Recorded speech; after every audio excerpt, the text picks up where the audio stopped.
इंसानियत को शर्मसार करने वाली ये तस्वीरें गुलबर्गा के Covid designated hospital trauma centre की हैं, जहां मरीजों का कोई पुरसाने हाल नहीं, कोरोना के मरीजों को कोई पूछने वाला नहीं, इनके दर्द को बांटने वाला नहीं। यहां पर कोरोना के कई मरीज भी यारो मददगार सरकारी डॉक्टर्स के रहम करम का इंतजार कर रहे हैं। हॉस्पिटल में बेड और ऑक्सीजन न होने का बहाना बताकर इन मरीजों को हॉस्पिटल में शरीक नहीं किया जा रहा है।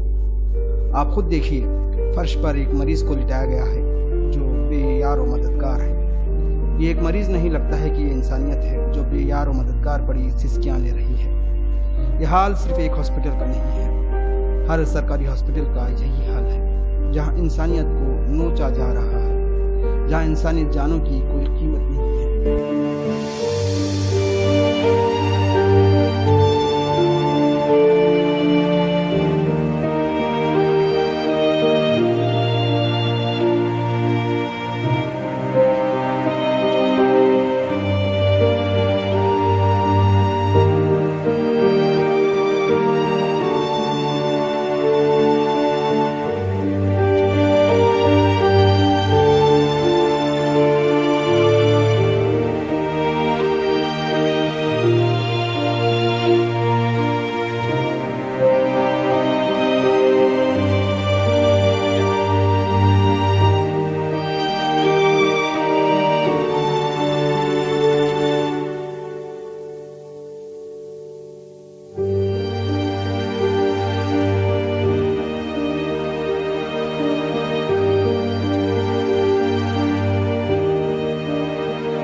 को बोले अभी तो कोई पूछने वाला ऑक्सीजन कम होते आ रहा है, घटते आ रहा है। 72 था, अब 62 पे आ गया। अभी क्या बोले हॉस्पिटल वाले? अभी हॉस्पिटल में कहना ये है कि हमारे पास ना बेड है, ना ऑक्सीजन है, ना कुछ भी है।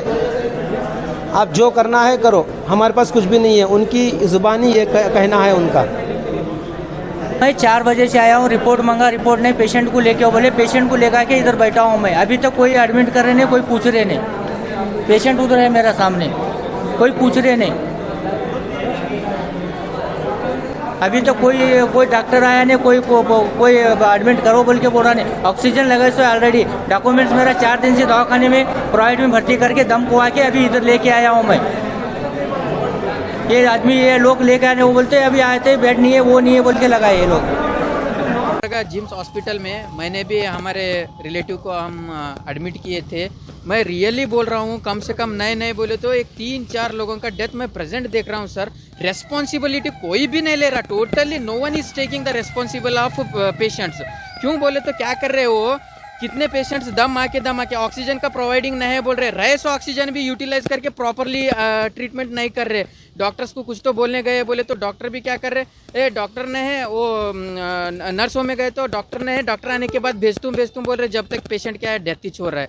मैं रियल देख रहा हूँ, कम से कम नहीं बोले तो एक 3-4 डेथ हुए सो देख रहा हूँ। वो देखने जब से मेरे को तो दिल में दिल नहीं हो रहा। क्यों मैं लेके आई हूँ पेशेंट को, मैं ये हॉस्पिटल को बोल के डर लग रहा है। जाते जब क्या पेशेंट को घर को लेके जाता हूँ, क्या बॉडी लेके जाता हूँ बोल के बहुत तकलीफ हो रहा है। मैं रियली बोल रहा हूँ, कौन भी रहते, डॉक्टर्स रहते, नर्स रहते, जो अपने माँ बाप अपने बहन के जैसा समझ के अच्छा ट्रीट करो, उनको अच्छा ट्रीटमेंट दो, बस आपको बहुत बहुत दुआ लगता है प्लीज उनके वास्ते। सर 20 साल का लड़के को मैंने देखा, 2 दिन से क्या है बोले तो दम आ रहा था। पाप बेचारे को कोई भी ट्रीटमेंट अच्छा नहीं मिला, वो डेथ हुआ। आज इंजेक्शन देने डॉक्टर कितने बजे आना, आज इंजेक्शन देने डॉक्टर 1 बजे के 1:30 बजे आए। देखो साहब, मैं मम्मी को भी पूछा क्यों नहीं अभी तक इंजेक्शन, खाना लेके आऊँ क्या बोल के बाहर से पूछा, तो उन्होंने बोले अभी तक इंजेक्शन भी नहीं दिए, गोली भी नहीं दिए बोल रहे सर। तो सर कल रात में 12:30 बजे जो इंजेक्शन गोली दिए, आज 1 बजे आके डॉक्टर्स ने ऐसा कर रहे बोले तो ट्रीटमेंट कैसा अच्छा मिलेगा। आज क्या है बोले तो एक औरत पूर्ति कोमा में जाने के जैसा मूवमेंट में थी, वो क्या रह गई मर गई मुझे पता नहीं। मैं तो हॉस्पिटल से बाहर आके आया हूँ, क्योंकि वो थोड़े पेशेंट दूसरे बोल रहे थे कि उसको इंजेक्शन देने के बाद ही क्या है, इंजेक्शन आज देर करके दिए, इंजेक्शन देने के बाद ही वो क्या है बोले तो औरत जरा तकलीफ में आके दम आए जैसा करके पूरा होश गमा लेके बैठी है बोल के बोल रहे साहब। तो मैं ये गुजारिश करता हूँ कि जो भी ट्रीटमेंट दे रहे अच्छी तरह से दो, अच्छी तरह से क्यूर करो, अपने पेशेंट को अपना समझो, पेशेंट को अपने माँ बहन समझो बोल के मैं इतना बोलना चाहता हूँ। ಡಾಕ್ಟರ್ ಒಟ್ಟು ಬರಲೇ ಇಲ್ಲ ಸರ್, ಅವರು ಒಳಗಡೆ ಬರಲ್ಲ, ಪೇಷಂಟ್ ನೋಡಲ್ಲ ಸರ್, 3 ದಿನ ಆಯ್ತು ಸರ್ ಅಡ್ಮಿಟ್ ಮಾಡಿ ನಾವು. ಅಂದ್ರೆ ಕಂಡೀಷನ್ ಕ್ರಿಟಿಕಲ್ ಆದಾಗ ಬಂದು ಅವು ನಮ್ಮ ಬಾಜು ವಾರ್ಡ್ನಲ್ಲಿ ಒಬ್ಬಳು ಹೆಣ್ಮಗಳು ಸತ್ತಳು ಸರ್ ಇವತ್ತು. ಆದ್ರೂ ಭೀ ಅವ್ರು ಏನು ಕೇರ್ ತೊಗ್ತಾ ಇಲ್ಲ ಸರ್.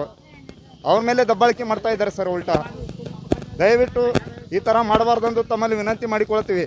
ಯಾಕಂದರೆ ಎಲ್ಲರಿಗೆ ತಾಯಿ ತಂದೆ ನಿಮ್ಮ ತಾಯಿ ತಂದೆ ಅಂತ ತಿಳ್ಕೊಂಡು ಎಲ್ಲರಿಗೆ ಟ್ರೀಟ್ಮೆಂಟ್ ಕೊಡಿ ಪ್ಲೀಸ್, ಇದು ರಿಕ್ವೆಸ್ಟ್.